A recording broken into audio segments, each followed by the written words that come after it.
senyum bibirmu, hitam panjang rambutmu, anggun terikat.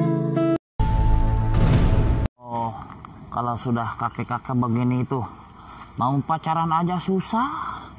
Mumpung pacar lagi jauh. Kakek mau bersih-bersih dulu ini. Mau kerja dulu kakek teh, mau kerja dulu.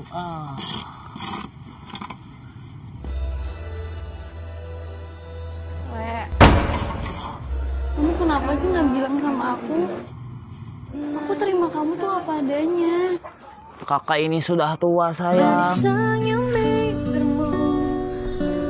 Tapi kakek takut kamu malu ntar sama teman-teman kamu. Kamu disangkanya nggak laku karena nikah sama kakek. Nggak usah bohong-bohong segala lah. Kakek hanya ingin kamu tidak sedih.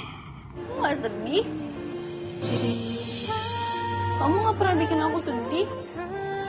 Kamu selalu bikin aku ketawa kok. Aku temenin ya. Aku udah punya uang 500.000 loh buat kita ke KUA. Ya ayo kita ke KUA ayo. Kita kakek masih kuat. Ayolah, mau belak malondo sama kakek sayang ayo. Kamu nggak akan biarin aku nih kan ke KUA-nya?